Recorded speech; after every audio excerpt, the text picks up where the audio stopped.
The first thing Ayla Voss learned about Gallows Notch was that silence had a shape. It lived in the gap between shuttered storefronts, in the wind that threaded the ribs of derelict billboards, in the way her boots clicked once on a sun-bleached step and the sound went wandering off down a street with no one to return it. She liked the quiet more than she should have. After years under fluorescent shop lights and managers who measured worth in billable hours, the hush felt like an engine idling, potential waiting. Before we jump back in, tell us where you're from. If this story moves you, please subscribe. Tomorrow I have a special story for you. She set the key in the padlock of the garage she'd bought sight unseen from a tax auction listing with 3 photographs and a red stamp that said, "As is." The metal door fought her. Everything in her life seemed to fight in little ways. Bolts snapping, friends flaking, rent doing that trick where it grew fangs on the first of the month. She leaned her shoulder into the handle. The door rolled up with a groan that sounded almost like a warning. Inside, dust lay in soft drifts, like the town had exhaled and never quite inhaled again. 2 service bays crouched side by side, their hydraulic lifts skeletal and gray. A pegboard ran the length of the left wall, studded with hooks that remembered the weight of tools. On the right, a faded mural showed a cartoon spark plug with a face grinning out from under a cap. Voss and daughter Otto. She didn't recognize the name. The county assessor's file had listed the previous owner as deceased, next of kin unknown. Ayla walked the perimeter with her hands in her jacket pockets, kicking lightly at crates and coiled hoses. Her breath made faint ghosts in the chill. She wanted to feel excited. She wanted to be the kind of person who posted a picture and wrote "New Chapter" in a caption with fireworks. But that was not her. Excitement, in her experience, asked for payment in trouble. Still, an entire garage. Hers. The sign out front, if you could call it that, was a rectangle of corrugated aluminum with nothing on it. A blank. She loved a blank. She could make anything out of a blank if she had the right socket set and the day to herself.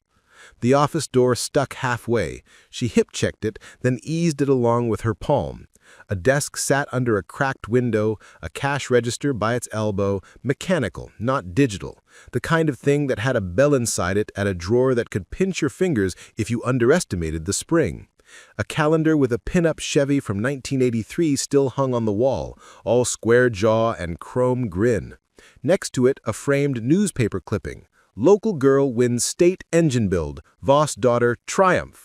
The photograph showed a kid in grease-streaked coveralls holding a trophy bigger than her forearm, hair braided tight, grin unembarrassed. She leaned in. The name below the image read, Kit Voss, age 16. So there was a daughter, she murmured. The file cabinet stuck on its top drawer. She finessed it open, paper scent like old bread and attic dust rising in a tired sigh. Receipts, titles, a brittle envelope of Polaroids. In one, Kit stood with a woman whose smile went all the way to the eyes. Mother, probably. Behind them, the garage looked like the ghost of its current self. Paint bright, bays clean, a hand-lettered board with prices you only saw in stories your uncle told. Something thumped in the bay. Ayla froze. She listened, the way you listen when your knuckles touch a valve cover and you're not sure if the ticking is good or about to empty your bank account. The quiet returned. She exhaled, chiding herself. Wind, a loose panel, the building settling. She made a circuit of the bay. The concrete floor was smooth except where time had chipped and pitted it. She traced a thin crack that spidered toward the back wall and climbed the cinder block like ivy, then vanished behind a storage rack. When she tugged the rack, it didn't budge. "Okay," she said to the room. "Secret mysteries, we are not doing that on day 1. She set about doing the things she knew how to do, choosing one solvable problem. The air compressor looked salvageable if she was willing to rebuild the reed valves and chase mice out of its motor housing. The lifts needed seals. The breaker box was a museum of sins, double-tapped lugs, splices that would make a code inspector weep. She pulled her phone and scrolled through a list she'd made on the bus ride here, because planning was how you tricked chaos into revealing the shape of itself. Her thumb paused on the line that read, "Food?" Eat? She laughed once, the sound quick and lonely in the big room, and ate half a sandwich on the office stoop with her feet on the sun-warmed gravel. Across the street, a church slouched like a drunk with his tie undone. Farther up the road, an old school's windows blinked black. Someone had spray-painted a date on the front steps, 07-14. No year, just a ghost of a day. A pickup rumbled past and slowed. The driver, a man in his 50s with a tan like leather and a beard he'd never decided to fully commit to, leaned out. "You open?" "Not today," Ayla said. "Soon. Couple power issues." "Name's Buck Rayner. I keep the Water District skeleton crew from falling asleep. You get the power sorted, I'll bring you a radiator that's decided it doesn't believe in holding water. Welcome to Notch." "Thanks," she said, and meant it. He hesitated, eyes going past her shoulder into the garage. Then, like people do when a thought surprises them by stinging, he scratched his jaw and drove on. She returned to the breaker box. The main handled a little too smoothly for its age. The cover plate screws were mismatched. Somebody had been in here more recently than the dust implied. She tested with a meter, one leg hot, the other floating. Not good, not terrifying. She killed the feed and started tracing circuits, labeling with blue tape and a Sharpie because the future Ayla deserved better than the past had left her. In the back corner, behind the compressor, she found a small metal door set flush into the cinder block, the kind of door you see in old basements, knee-high for coal chutes or crawl spaces. No handle, just a recessed square. Paint had been slathered over the seam. The concrete around it showed a faint oval of clean, as if hands had worried at the perimeter and left skin oil to argue with dust. "Ah," she said softly, and felt the small animal of her heart turn its head. She went to the pegboard and found a flat pry. The metal sang a thin note when it bit the paint. The seam gave reluctantly, like someone waking up who wanted 5 more minutes. She worked it slow because that was who she was. The kind of person who believed that care was a kind of strength. The door came free. Cold air threaded across her fingers, carrying the subterranean smell of damp and stone. The recessed space beyond was black. She shone her phone's light. A square, then concrete. Another square. A ladder. Ayla crouched. The opening was just big enough for a person. The rungs were not factory. They were rebar, bent and epoxied into drilled holes, spaced the way a careful person would space them, not the way a contractor would. There were scuff marks on the concrete wall where boots had rubbed recently enough that the dust hadn't had time to soften them. She sat back on her heels and checked the road through the front door slit. Empty. The flats here did that thing where the horizon was always where your eyes felt tired of looking. She listened again. Nothing but the wind and a metal sign creaking on a distant post. "This is where smart people call someone," she told the ladder. She put on her work gloves and went down. The tunnel swallowed the light quickly. 15 feet, maybe 20. At the bottom, her phone caught details.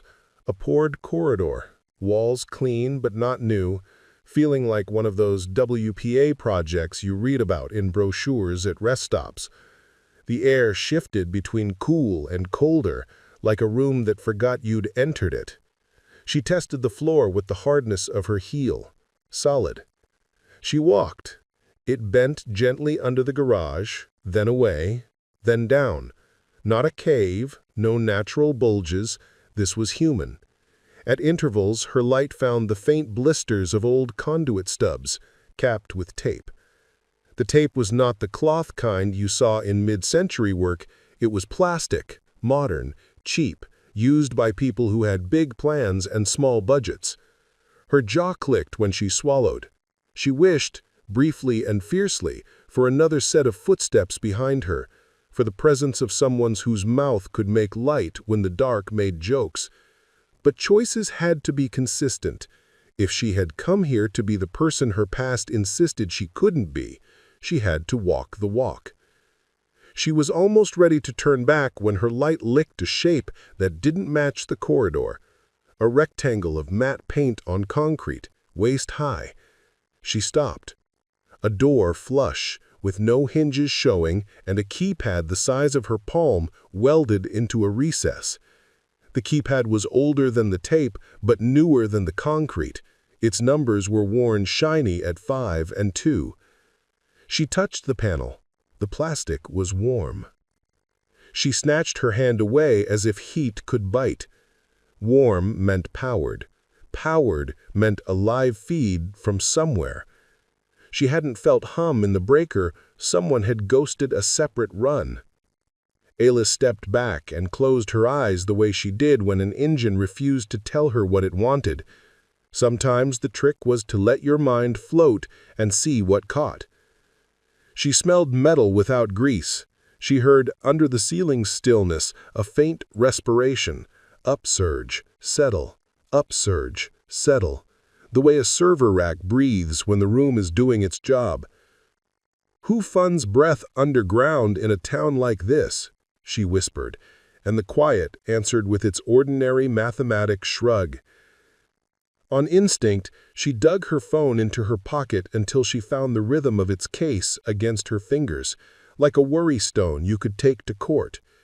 She took a photo of the keypad, the door, the hairline gaps where the door met the wall. She noticed there were no scratches near the keypad. People who punched in codes wrong left stories in plastic. The shine on 5 and 2 could have been from something else. It came to her the way good solutions arrive when you've humiliated yourself enough, wrapped in humility. The wear patterns weren't on the digits, they were on the edge of the panel itself. Someone had pressed palm and fingers flat and steadily, habitually, as if to brace while their other hand did a thing just out of view. She pushed her left hand against the panel edge and applied gentle pressure toward the wall. A soft, polite click sounded near her knee. Not the keypad. She crouched. The darkness at the baseboard of the recess had a seam. She slid her fingers into it and felt the cool kiss of metal. It moved when she pulled. The floor panel lifted on a hidden hinge the size of a lunch tray, revealing a hand crank folded into itself like an arm asleep. "Of course," Ayla said, and the first genuine smile of the day stitched itself into her cheeks before she could stop it. She unfolded the crank. It fit the socket with the grammar of a right sentence. When she turned, resistance rose like something that had been waiting and now woke. Somewhere behind the wall, gears murmured. Not fast, not loud, respectful machinery. When she completed a half-turn, the keypad blinked and died. She turned again. Somewhere above or beyond, air changed direction. She stood, bracing her palm on the panel edge again. She put her ear against the door. Through the concrete, she heard a sound that didn't belong to garages or subterranean cool, the tight, forgiving whine of bearings that had been maintained. A seam breathed open. The door slid millimeter by millimeter into the wall. Cold light spilled out, crisp as new paper. Ayla squinted, stepping backward on instinct, because people who opened unknown doors in unknown tunnels had to respect the possibility that the world beyond those doors would not have waited politely for them to be ready. At first, she thought she had discovered a bunker, but bunkers are about hunkering. This room was about storage with purpose.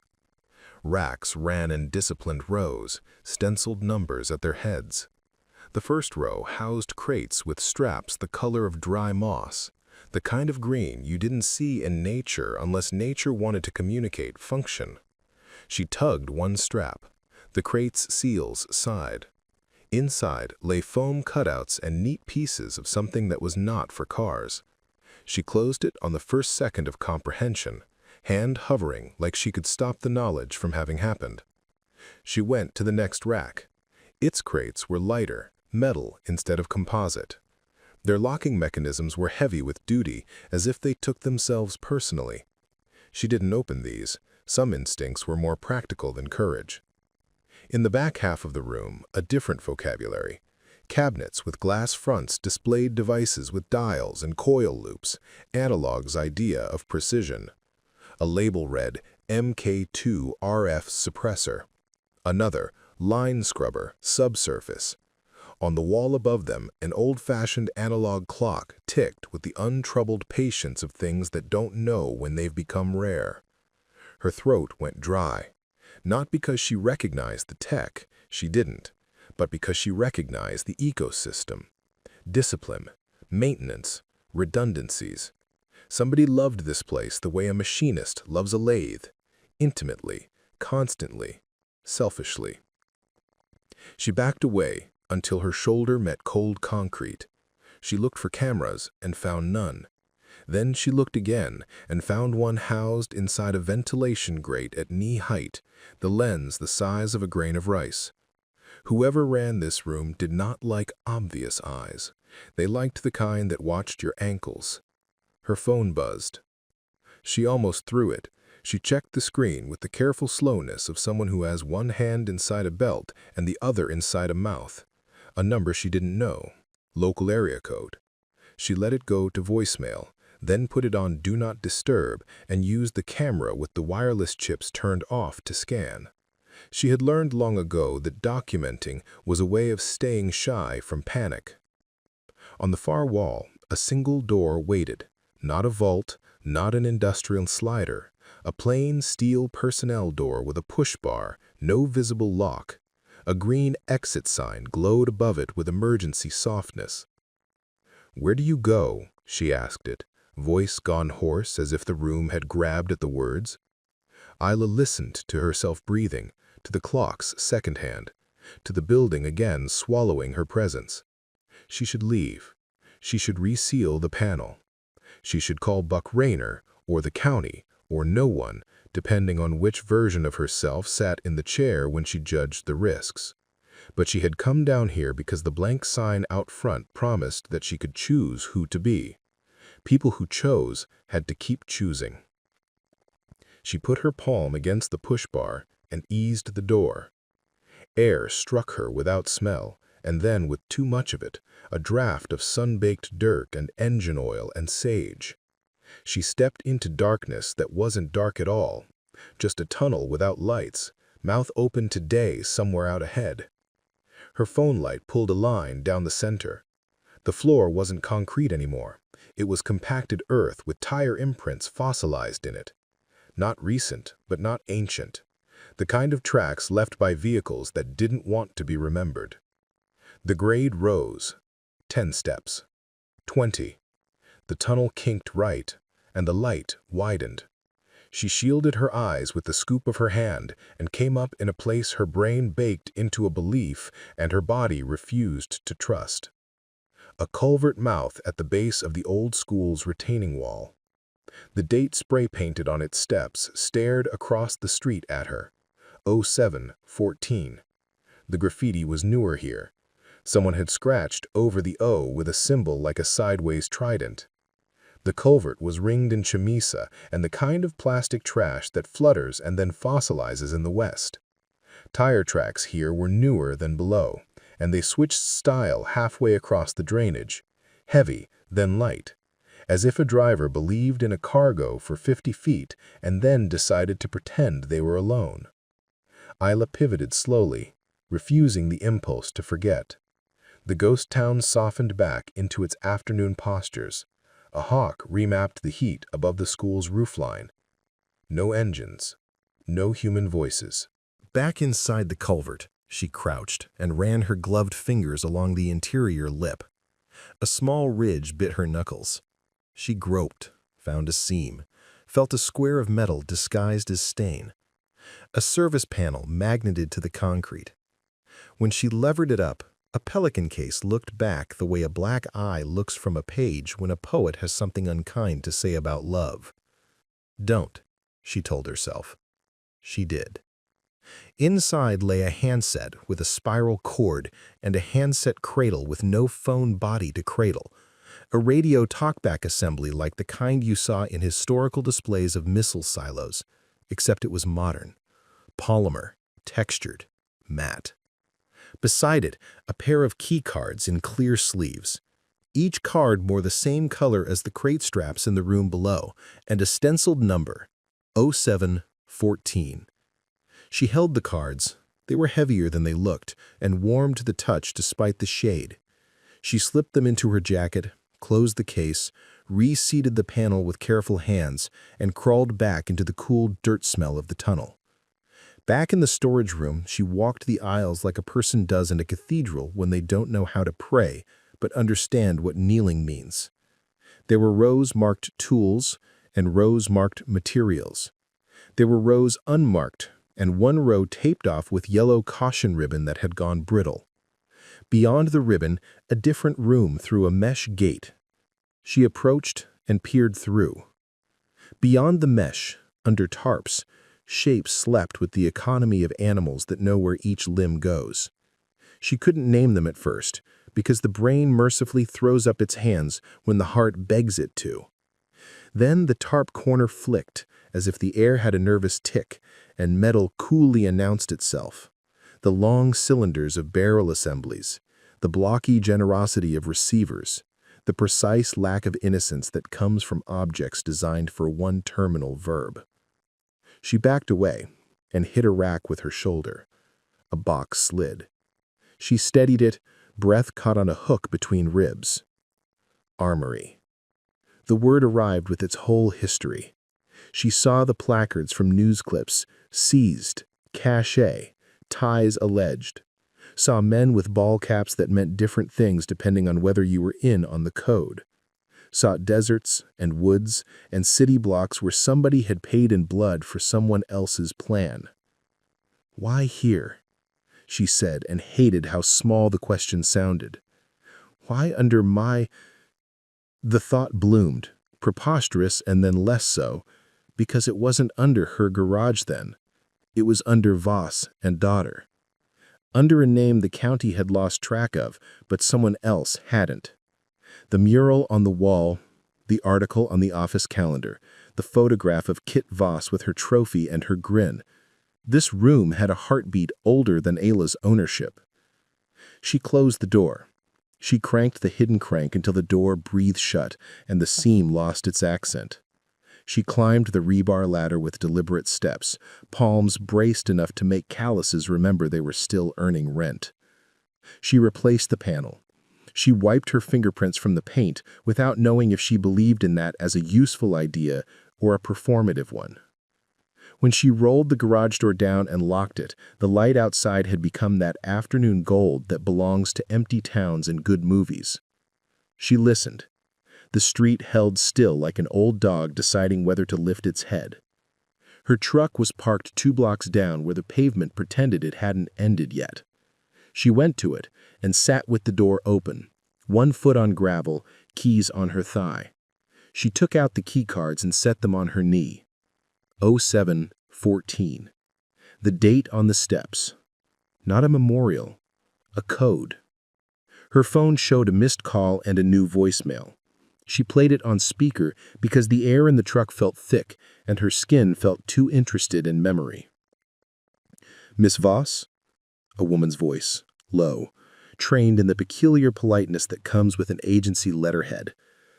Welcome to Gallows Notch. I hope the garage is to your liking.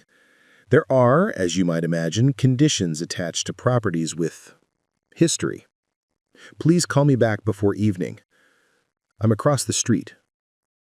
Ayla lifted her head. Across the street, the church with the undone tie. Its front door stood just so, a few inches ajar in a way that felt purposeful. A shape moved in the gap. The kind of shape that wasn't a person yet because you hadn't seen the face. She ended the voicemail without replaying it and tucked the key cards back into her pocket like she could tuck a whole future where no one would check. Conditions, she said to her own empty cab. Sure. She took her time crossing. People who walked into other people's buildings didn't need to hurry. The air inside the church was cooler than the day. It smelled faintly of wax and dust and the sharp penny of old metal. Rows of pews faced a simple altar, no crosses, no saints, just wood polished by generations of practical hands. The woman sat in the front pew with a ledger on her lap and a posture that made straight lines look like an invitation. Late 40s, gray streak in her hair that didn't read surrender so much as a stripe on a car that earned its speed. She stood when Ayla's boot on the aisle wood announced her. "Ayla Voss," the woman said. Not a question. "Apparently," Ayla answered. "And you are?" "Lena Koss," she said. "Trustee, occasionally. Neighbor for the moment. Friend if you decide to be careful." She closed the ledger with a soft insistence. "You found it." Ayla wasn't ready to ask which it was. She watched Lena's eyes the way you watch a gauge when you're not sure if the engine wants to lie. Lena spared her the dance. "The tunnel, the room, the crates you wish you hadn't opened." She set the ledger, places on the pew, as if it might get ideas and run. "If we say Armory, we make it sound like intention. It started as a cache. Over time, things grow around the words we choose." "You knew," Ayla said. "I helped keep it breathing." She glanced toward the church door, the culvert visible through the gap, a line of sunlight like a string. "You bought the only place in town where the topsoil matches the subsoil. That isn't an accident." Ayla's mouth tilted. "I didn't feel like the one doing the buying." Lena's smile was the kind that honest people learn once, keep for emergencies. "That's because you weren't. Not entirely." The ledger's cover was marred by a single deep scratch. Someone had pressed hard with a key or a nail. The line had a hitch in it, the way a person draws when their hand betrays surprise. Ayla touched it without deciding to. "Who," she asked, because some questions had to be as short as a clenched fist, "built it?" Lena looked at the roof beams for a moment like they might translate. "A family. Voss. Not your branch. The name came through the door with you like a stray dog that belonged to the town before you did. The girl in the picture didn't leave. Everyone else did." Ayla didn't know the way into the next question without stepping through too much. She tried a side door. "Is it legal?" Lena's laugh was not unkind. "Which law?" "Any of them," Ayla said. "Some of it," Lena conceded. "Enough to keep the kind of people who arrive with forms content, not enough to make the kind of people who arrive without forms comfortable." "And the rest?" "The rest," Lena said, "is why I called." She said it like a patient telling you they'd rather not talk about the tumor's size right away. "There are times when a town becomes tinder. Gallows Notch has done its share of burning. The room below you is a matchbook. Some folks keep matches to make sure no one else gets to light them first." Ayla sat beside her because standing felt like something a person does when they think they might run. She placed her hands palm down on the bench. The wood remembered people. "What do you want from me? The garage was cheap. The ad didn't come with a side hustle." Lena tipped her head, acknowledging both the joke and the part that wasn't. "Want is a luxury. Let's start with need. We need someone who knows how to keep machines honest. We need someone who listens to the whole noise a thing makes, not just what it says when you poke it. We need a person nobody thinks is important until the hour you find out they were the only thing holding the road up." "Flattering," Ayla said dryly, "and free. My rates aren't." "The rates," Lena said, "will be paid." She didn't say how. She didn't need to. There were things in the room below for which money was a polite word. Silence unfolded between them with a neatness that felt almost rehearsed. Through the open door, the light moved an inch on the aisle wood. "Who are the matches for?" Ayla asked finally. "And who decides when to strike one?" Lena Cass's face softened by a measurement you needed an instrument to see. "I was hoping," she said, "that part of the answer would be you." The floor under Ayla remembered 1,000 feet, weddings, funerals, potlucks, arguments worth having.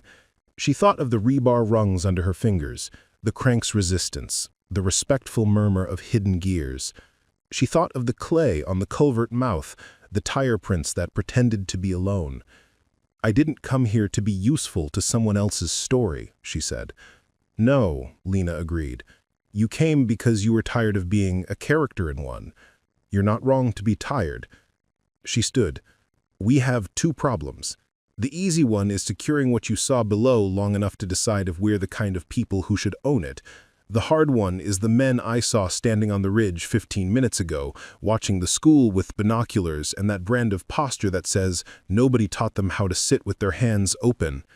Ayla's hands closed on the pew edge. Neighbors? Not of the church, not of the garage, of the matchbook. She watched Ayla's face the way a pilot watches weather.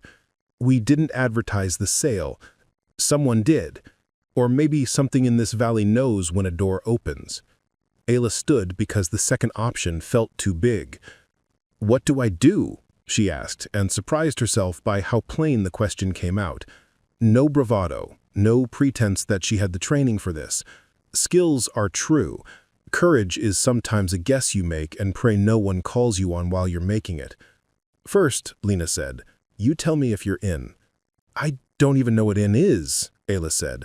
I have parts lists, I have breaker labels.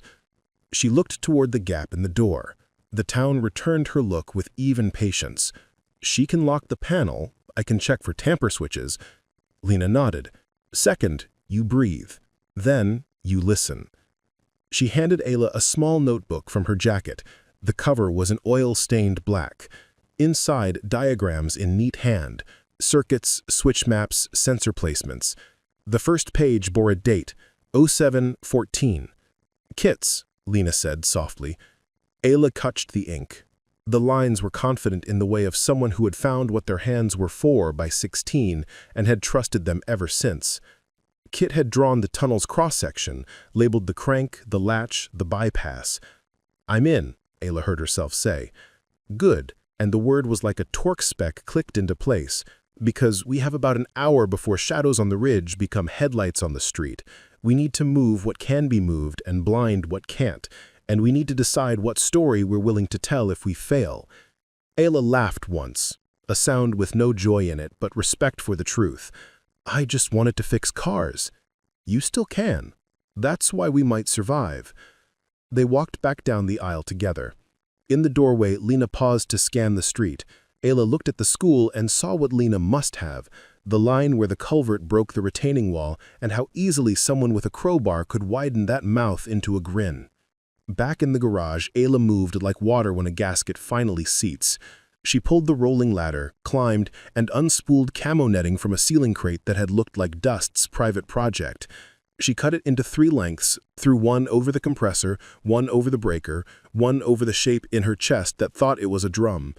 Lena checked the street between each action, then vanished into the office and returned with a keyring that had been taped under the desk's middle drawer. The keys matched locks Ayla hadn't seen. They opened a cabinet in the back that had been paint-sealed and forgotten on purpose. Inside, decoy crates, wood, light, labeled in marker with lies that would be true enough for people who wanted to leave satisfied. Hose ends, clamps, wheel weights. Lena slid them toward the tunnel hatch one by one. Ayla built a wall of plausible ordinary against what wasn't.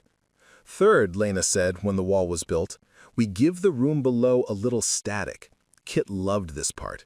She produced from her pocket a puck the size of a donut's ghost and set it on the floor near the hatch. It hummed at a frequency that made Ayla's molars feel like a chime. My cameras, Ayla said, and then caught herself. Their cameras. Blinded, Lena said, if they use the ones we think they use. And if they don't, then they deserve to win, Lena said, without heat. We will not live in a world constantly optimized against the cleverness of ugly men. Ayla wanted to love her for that sentence and didn't have the spare room. They worked. The small notebook lived under Ayla's palm like a permission slip. She followed Kit's diagrams, shut down the auxiliary feed Lena had known about but never operated, tripped the bypass, cranked the crank, breathed the door shut. She rolled the store track over the hatch and let it reclaim its habit of being stubborn. They were tightening the last paint-dulled bolt when the first set of headlights wrote themselves up the grade beyond the school. 3 vehicles, Lena said, not looking like a person who had been waiting for this sentence for a long time, but exactly like a person who had. 1 heavy, 2 light. The heavy ones either a truck that likes its lifts or a van that wants to be asked what's inside it. Isla wiped her hands. We call the sheriff? We are the sheriff, Lena said softly, on days like this. The vehicle stopped at the school. Doors opened. The sound reached them a few seconds later. Metal, feet, the small chaos of confidence. Voices carried thin and far in dry air. The men didn't shout. Professionals didn't need to. Last step, Lena said. We make it look like a garage again. Isla pulled the bay door halfway, left it crooked on purpose, scattered a box of brake pads like she'd been sorting and got bored. She set a half-drunk bottle of soda on the desk, wiped a handprint onto the dust in the shape that said, I live here, but casually like a person's life. She unplugged nothing because you never know what story a plug told by being in or out. Then she sat on a milk crate in the middle of the floor and practiced the face that says, You've interrupted me, and I am annoyed, not afraid. The men came on foot. 3, then 2 more. They avoided the center of the street, walked the edges where the shade from old awnings made their movements the kind that cameras like to miss. The lead man had the kind of stillness expensive training buys. When they reached the garage's mouth, he lifted his hand, the others fanned. The way they looked spoke of checklists and time limits. The way they held their heads said they believed they were alone in a world designed to give them the right of way. Afternoon, Ayla said. The lead man assessed her like a competent mechanic assesses a car someone else worked on badly, with curiosity and a little pity. He open? He asked, and smiled with 3 teeth. Polite, confident, bored. For business? Ayla asked. Soon. She looked past him at the van. Its back doors were blank, its tires clean, new, the kind that told you it had seen dirt very recently and then been told to forget. Depends. We're with the county, he said. He did not say which county. He did not offer a badge. He offered the smile again, like a coupon that somebody had guaranteed would never expire. Mind if we look around? I mind everything, Ayla said. But if you have paperwork, people love paper. He produced a clipboard with forms that had not been printed by any office near here. The top line read, Inspection Authority, in a font that tried too hard. There was a spot for a signature and a line that said, Occupant Cooperation Requested. She gave him a face that said, she read and remembered for sport. Where's the part where I say no? He chuckled. You could. And then? Then we come back with a larger conversation. He flicked his eyes past her shoulder in a way that made privacy in the room take a step backward. We're really trying to keep this easy. Ayla rolled her shoulders like a person making peace with a long day. Easy's relative, she said, and stood. You can look. You touch nothing. She tipped her head toward the bay, toward the ragged line of sunlight across the concrete like a boundary. Shoes off. It was so absurd that 2 of the men actually glanced down. The lead man smiled wider. That a joke? No, Ayla said. I don't know where those boots have been. He stepped through the boundary with them, on, because that is what he was. His men followed. They looked at the compressor and the lifts and the breaker and the decoy crates the way raccoons look at anything. Skilled, hungry, amoral. You working alone? He asked, casually, the casual that isn't. Why, do you need a receipt for that too? He let his eyes drift toward the office. Bathroom? Behind the door with the sign that says bathroom, she said. He glanced toward the back rack, the one that used to be stuck, the one that wasn't now because she had rolled it back, and the floor remembered people roughly. He walked toward it. Ayla's pulse shifted into a different gear, the one where calm is solder and fear is a radio station you can change by turning your wrist just so. The lead man put his palm on the rack and pushed experimentally. It resisted. He tried again, harder. It moved a little, the way heavy things do, honest about their mass. He looked at the floor, he looked at Ayla, he smiled without moving his mouth. You rearrange? She said, Found some mouse droppings. I hate to share. He turned to one of his men. Pull the crate wall. The man started toward the tunnel hatch that wasn't a hatch, just ordinary concrete living its life. He put his hand on the top crate. He frowned. "What?" the lead asked. "Empty," the man said. "Of course," Ayla murmured. "They're decoys. It's what you do when you're trying to make a story someone will choose over the true one." The lead man's head turned a degree the way a dog's ear does when the road sound changes. "What was that?" "I said I like hose ends. They're satisfying." He studied her like the problem was her grammar. Outside, a second set of headlights crested the ridge. The street brightened. The men's shoulders adjusted as if some invisible supervisor had just walked into their room. The lead got close enough for breath to be a fact.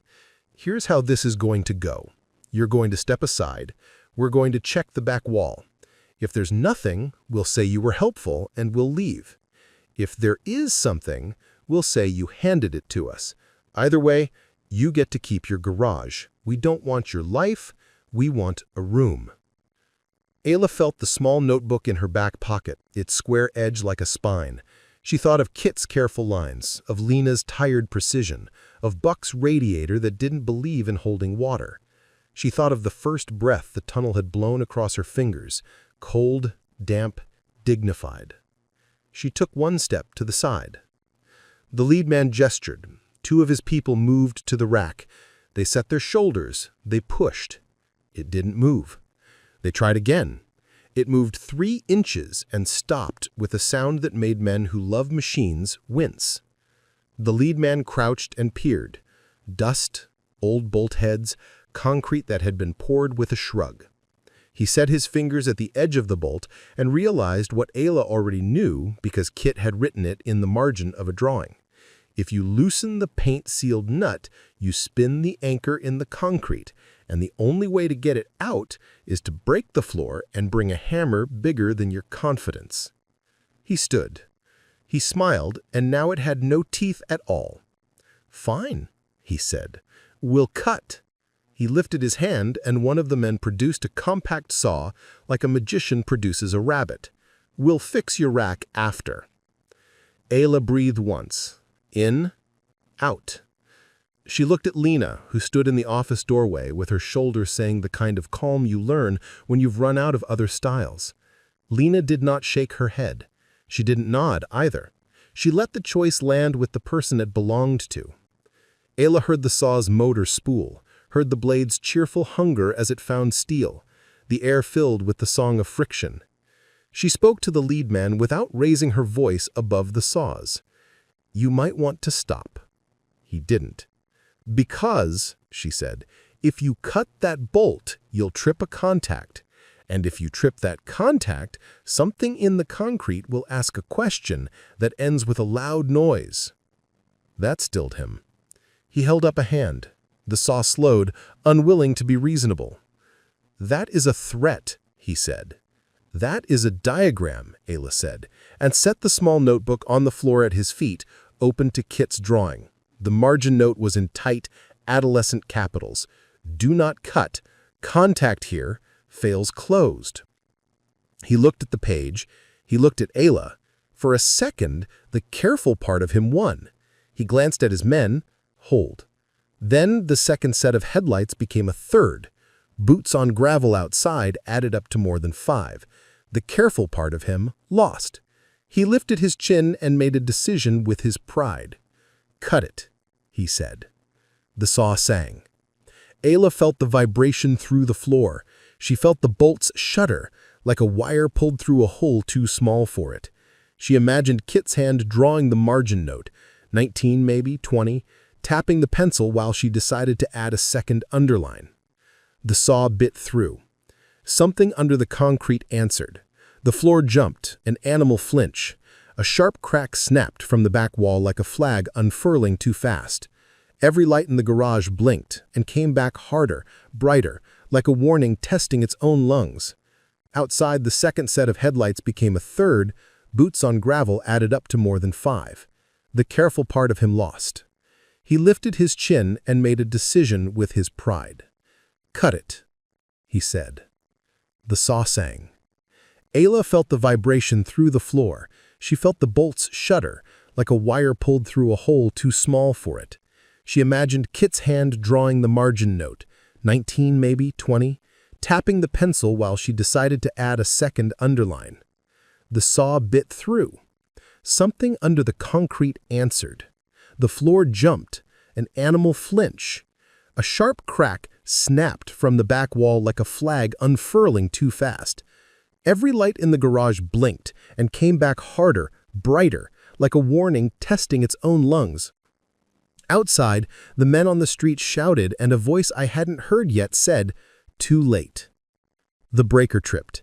The bay door slammed down under its own weight. A second seam I had not noticed in the back wall rolled open with the shiver of old hydraulics waking up, and cold air poured into the room from a place that had not been there 10 seconds ago. The first shape that stepped through was not a man. It was a machine with quiet joints and a painted number, 0714. It turned its head like a dog learning a new word, and it said, in a voice that carried a kindness I felt like a bruise, "Ayla Voss." Her mouth opened. The machine said, "Now." The machine's voice was clear without being loud, like a wrench clicking perfectly to torque.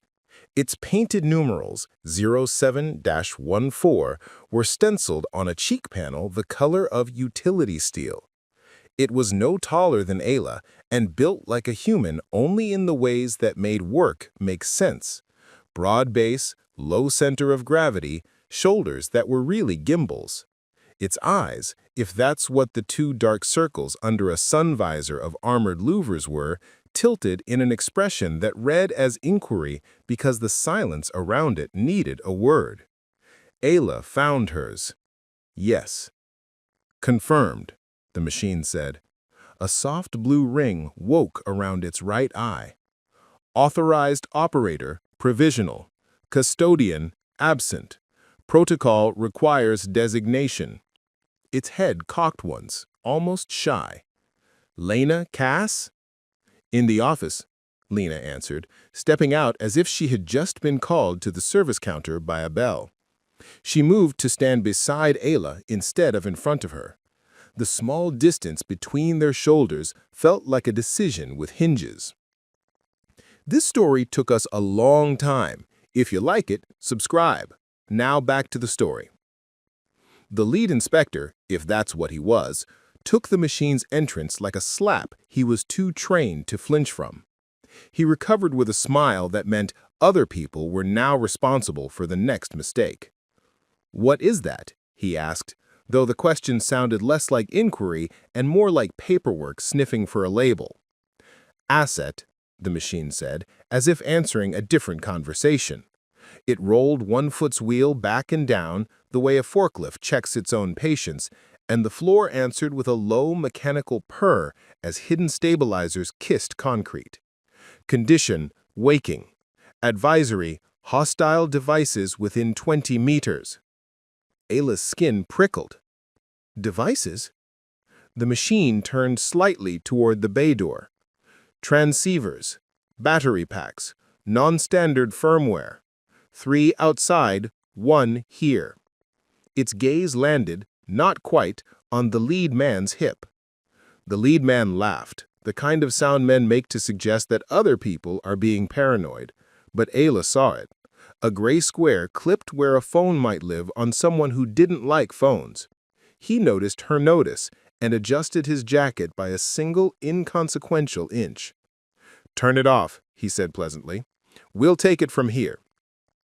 "Negative," the machine replied, no more irritated than a meter. "Authority not recognized." It swiveled its head and spoke into the room as if microphones were a kind of prayer. "Query, Kit?" The name landed like a bolt on the bench of Ayla's heart. Kit in the photograph, Kit in the diagrams, Kit written in careful ink.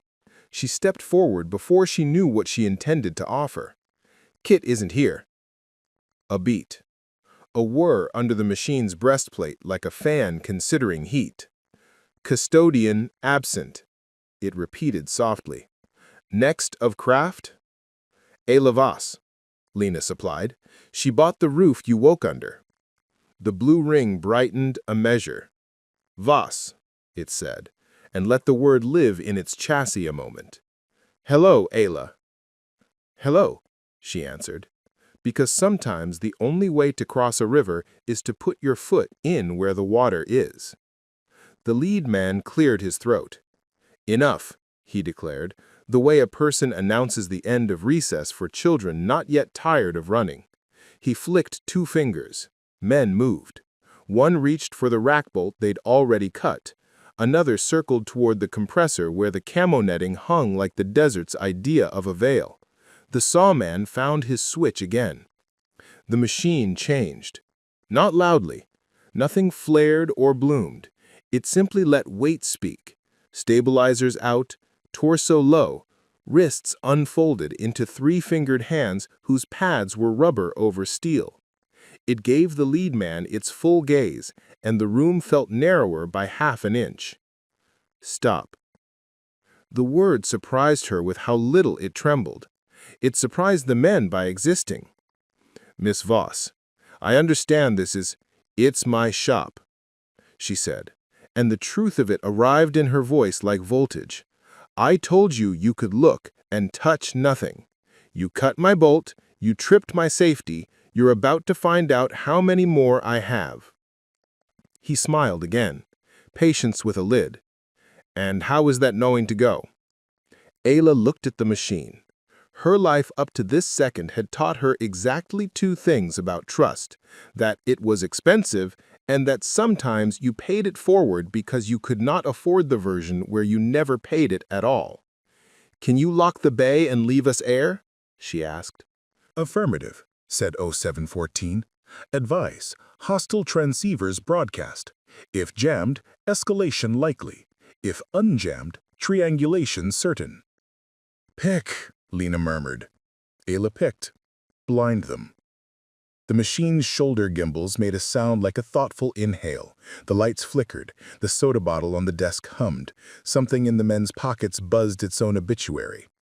Outside, 3 shouts unspooled in unison, and then snapped as if she'd cut their threads with a single scissor. Interference engaged, the machine reported. Window, 90 seconds before adaptive reroute. Enough, Ayla said. She turned to the lead. You want the back wall? You can have it, but you'll do it under a camera that isn't yours and my voice explaining each step to the county I decide is mine. She pointed to the office, where a dust-coated camcorder on a shelf blinked to unlife at Lena's remote touch, red tally light a tiny beating heart. Start by telling me your name for the record. The lead man evaluated 3 futures and found all of them suddenly less profitable than they had looked from the ridge. He never stopped smiling. We'll be back, he said. Probably, Ayla said. Bring paperwork that proves we both live in the same story. He gestured. Men retreated. The bay door was halfway down. The machine pawed a lever Ayla hadn't seen and bent it just enough to let them duck under. The last of the boots vanished. Outside, the van's engine grumbled awake. Gravel cracked under weight. Then quiet returned. Not pure, not full, but enough. Ayla's knees realized they were knees. She sat on the milk crate and let her hands hang between them, palms open to the oil dark of the floor. Status, she said to 0714, because the word steadied the air. Interference tails off. Hostiles remained within 100 meters. Secondary group arriving. More? Ayla asked. Locals, 4. 1 signature matches Buck Rayner. Ayla stood, the relief so sharp it hurt. Good, she said. Bad, she added, because none of this was going to be easy. Call him in. Audio only, channel paired. It clicked like a careful switch. Buck. Buck's voice arrived on a ribbon of clear sound that made Ayla feel, irrationally, like the space between them had agreed to be shorter for a minute.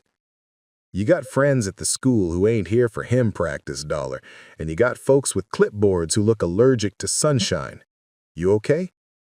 We're breathing. I need your eyes on the culvert and your hands on a shovel if I say the word. Say 2 words. Which shovel? The one you don't loan out, she said, and he laughed, and the laugh poured oil on a gear that needed it. On it. And Ayla? Yeah? Glad you came. The line clicked quiet. Ayla faced the machine. Do you know what you are? She asked bluntly. I mean, beyond asset and advisory. It angled its head. I know functions, it said. I know maps and power and heat. I know some voices by imprint. I know a hand. It lifted its right arm, turned the pads of its fingers toward its own face. I know Kit's hand. She built you. I was assembled by many. I was made by intention. Kit gave me thresholds. A tiny beat. I woke when she laughed once. That is a sentence I can say, but not solve. I swallowed. My throat felt wider and more fragile at the same time. She's gone. But she left diagrams and doors. Doors, it repeated, satisfied. Then we can continue. Continue what? Keeping the matches dry until the right rating. 0714 said simply. Okay, then let's talk thresholds. Those men will be back with another story and a heavier pen. Maybe they'll come from the county for real next time, maybe from the alphabet. We can't win by hiding a room forever. Lena nodded. We make the room smaller. We make the town bigger. How? Ayla asked genuinely. She knew gaskets and torque specs, but this felt like architecture you gilt with courage and gossip. Lena looked toward the church, toward the school, toward the empty windows that had been learning how to look back for 20 years. We put people in the pews and the desks. We turned the culvert into a root cellar and the tunnel into a storm shelter. We cut the story to fit the law that protects us instead of the one that will be used against us. Ayla pictured it.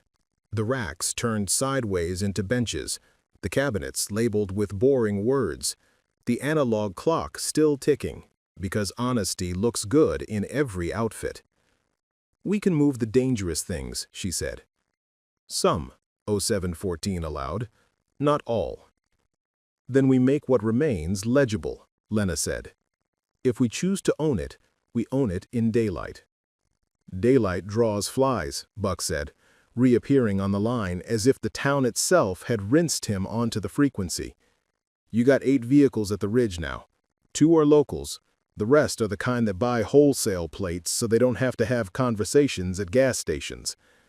We need time, Lena said. Ayla looked at the machine. Can you give us hours? Not with jamming, it said, but with noise.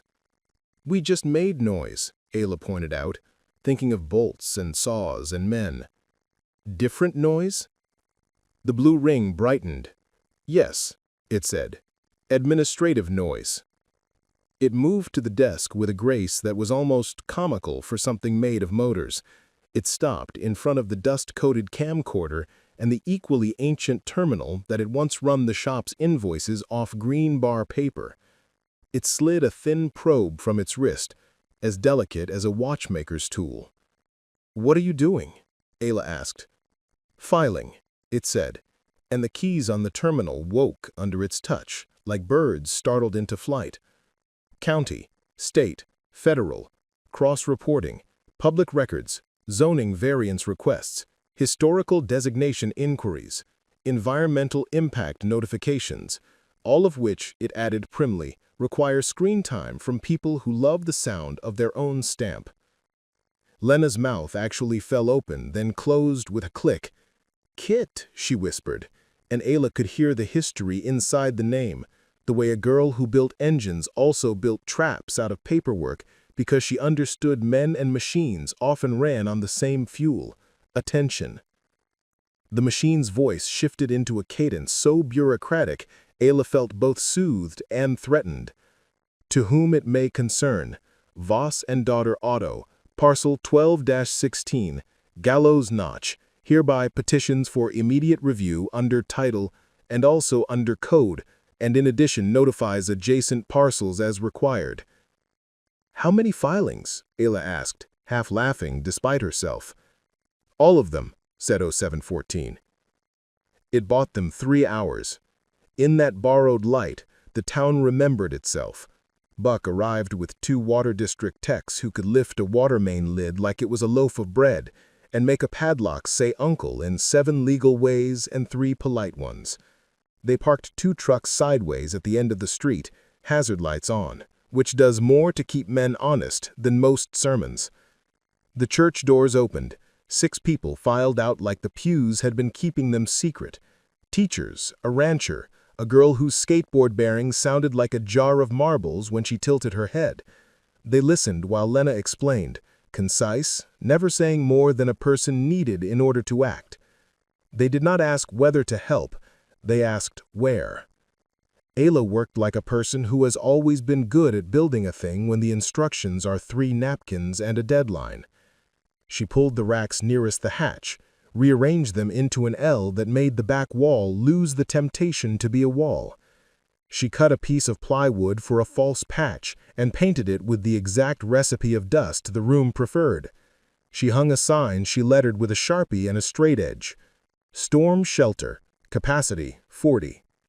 Buck and one of the teachers rewired the breaker to shunt any uninvited surge straight to ground with a crack so theatrical that it would discourage even the stubborn. The skateboard girl counted steps from the culvert to the church and then counted again until the numbers matched the time it would take for a human to run, if scared, but not yet hopeless. The machine labored beside them without complaint or breath. It lifted what people could not, but only when asked. It fetched a coil of wire like a dog fetching a ball, and then stood looking pleased with physics until someone gave it the next job. Between tasks, Ayla learned to talk to it without the formal names. What else did Kit teach you? It considered. Music, it said finally. She taught me there is a kind of order that isn't a map. Do you keep it? A small door on its torso slid open and shut shy. Sometimes, it said, when it is night. Good, Ayla said softly, and the machine turned its head like it had been seen and appreciated, and those were new verbs. They were laying down the last length of caution tape, cheap theater, but sometimes theater keeps a person from trying the wrong door, when the first official vehicle descended the ridge with the posture of paperwork and the speed of a schedule pressed against a lunch break. Real County this time, badges, a supervisor who wore her jacket like a truce and took off her sunglasses not because it was polite, but because it helped her see. She approached the makeshift roadblock with an expression that said she believed in process and therefore in herself. Good afternoon, she said to Buck, then looked past him to Ayla. Owner? Ayla raised her hand. It shook only a little. I'm Rios, the supervisor said. Got 8 filings in 90 minutes that all led to you. Also got 3 complaints from 3 different departments that someone is trying to make them work. Her mouth twitched. They sent me because I can read. Ayla breathed. We have a storm shelter to designate and an electrical hazard to document, she said, offering facts like stepping stones. And an underground room, Rios said dryly, which would be the 3rd such surprise in this county if it exists and if it is what I suspect it is.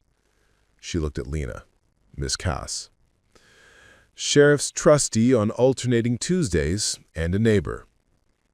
Rios surveyed the street. The knot inspectors in their vans sulked at the ridge where hazard lights and water district trucks made them choose between looking official and looking foolish. The locals stood in small knots that read as calm from a distance and readiness close up.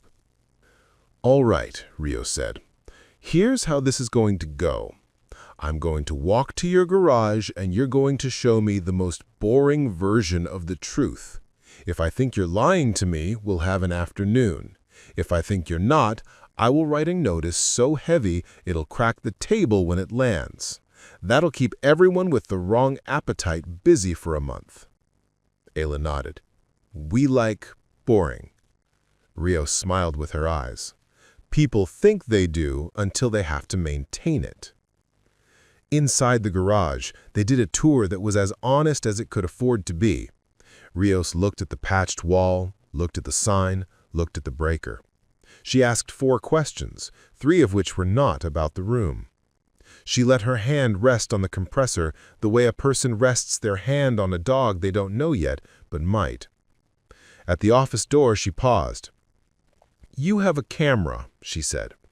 "It's on," Lena replied. "Good. That means I remember this exactly the way it happened." She lowered her voice a fraction. "You have something down there, Miss Voss." Ayla met her eyes. "We have responsibilities," she said.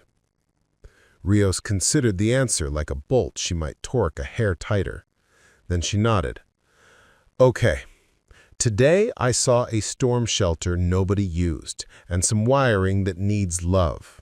Today I wrote an order to inspect the school foundation because if there's a culvert there, and there is, that's a municipal matter. Today I did not see any underground rooms with anything in them. Do we understand one another?" Ayla's relief was so fierce it made her grin. "Yes, ma'am," she said. "Don't ma'am me," Rios chided, not unkindly.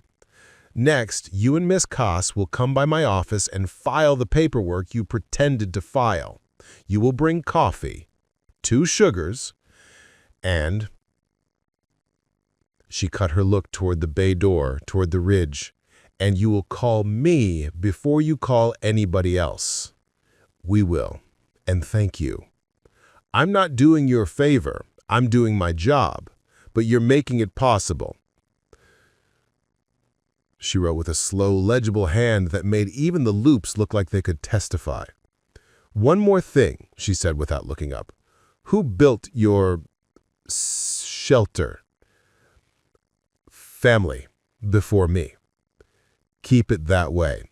The minute it becomes anybody else's, it becomes nobody's, and nobody's things get used for everybody's worst ideas."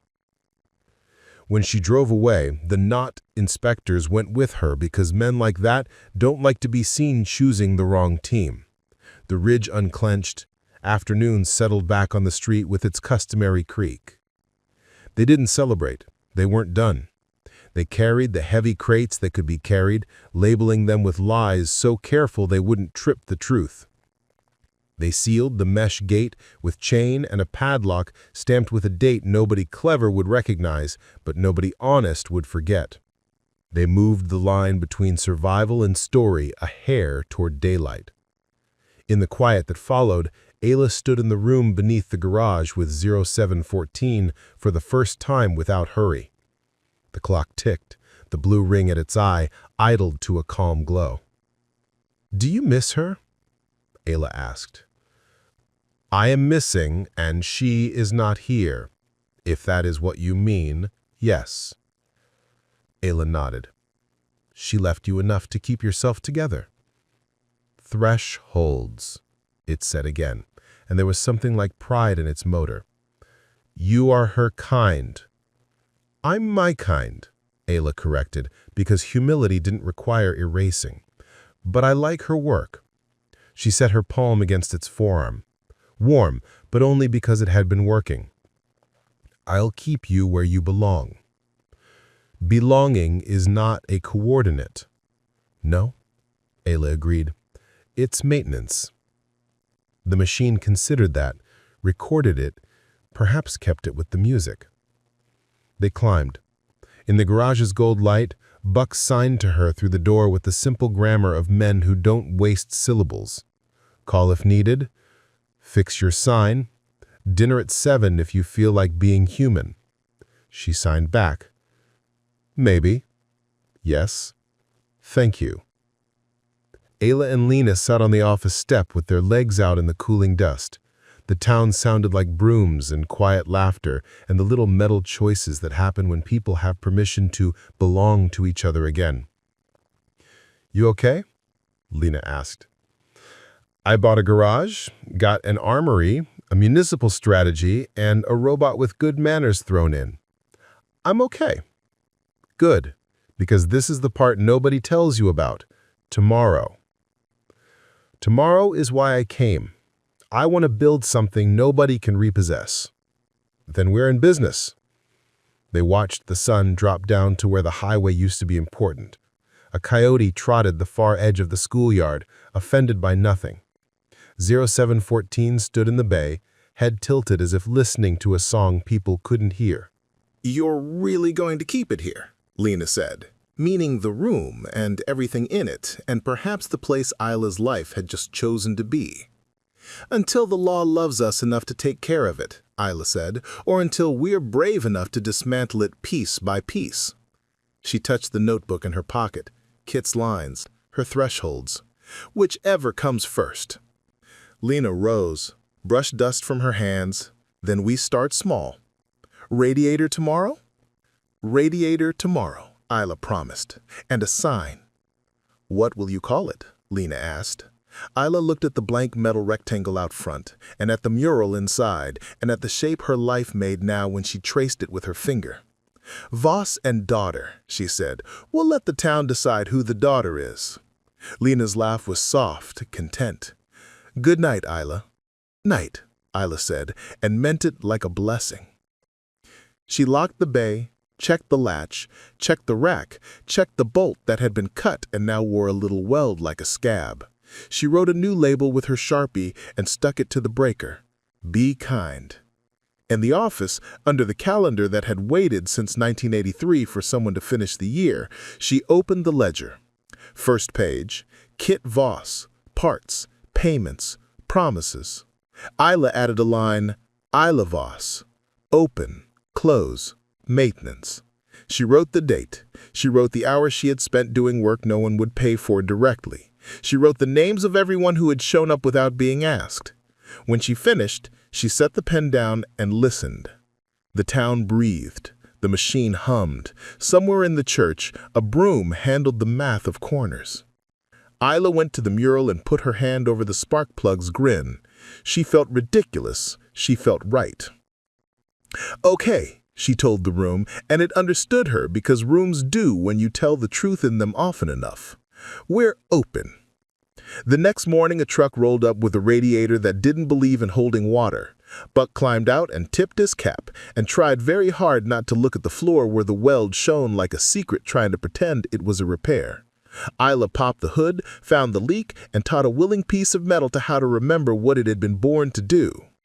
In the afternoon, 2 teachers brought a box of books and a stock of photocopied forms and asked if they could borrow a bench because the school needed a registration desk more than it needed an echo.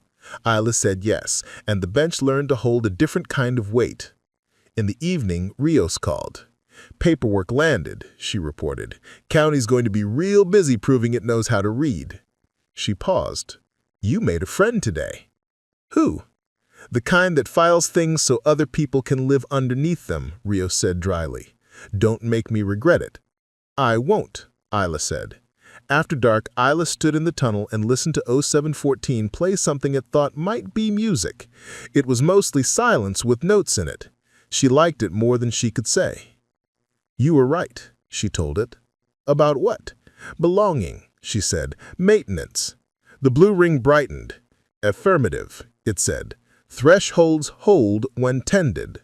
They did. Days became a shape. Cars lifted and resealed, pipes sweated and signed, kids on skateboards rehearsing gravel like a language. The culvert mouth learned to be a storm shelter frankly, with a door you could love without lying. The racks below wore boxes that said first aid and water and radio. Some were true in the easy way, and some were true in the way where you carry a thing across a line and rename it so it can live. Men with clipboards came back twice with new smiles and left twice with frowns because bureaucracy is a river that floods when it rains filings. Rio sent emails at hours that suggested war and grinned like a person who liked her work more than she was willing to admit in public. Buck fixed something on the far end of town and left a bag of green chilies at Isla's door with a note that said, "Welcome to belonging," and no signature because some men understand style. On the 20th morning, a letter arrived in an envelope with the state's crest embossed like a dare. Inside a notice, Voss and daughter Otto, historical structure, provisional. It came with a plaque kit and a packet of rules written in that remarkable dialect where poetry goes to drink and sometimes remembers it used to dance. Isla bolted the plaque to the blank sign. The wind read it, approved, and went about its business. That night, she sat on the step with Lena and Buck and the machine waiting in the bay like a dog who had taught itself to guard without being told what guarding was. The town's windows held light. The school had chalk dust again. The church smelled like wax and bread. "What now?" asked Buck. "Now we keep doing this," Isla said, "until it's boring enough to never make the news." "Boring's a blessing," Lena agreed. Isla looked at 0714. "You okay?" she asked. "I am tended," it said. "Music?" She said, "Play it." And it did. The song wasn't anybody new. It didn't have to be. It braided the sound of a town remembering itself to the sound of a machine with thresholds and a girl with grease in her fingerprints and a ledger that now had 2 owners listed on the first page. When it ended, the quiet wasn't empty. It was full. Isla stood. She went to the breaker and touched the label she'd written, "Be kind." She added a second, smaller one under it with a Sharpie and a certainty that made the ink honest. "Keep watch." In the street, a wind pushed the heat around and made the sign creak the way old things talk to each other. 0714 shifted its weight, listening for a world that sometimes needed noise to stay safe. "I'll be here," Isla told them. The town, the machine, the wall that was now a door and then a wall again. They already knew.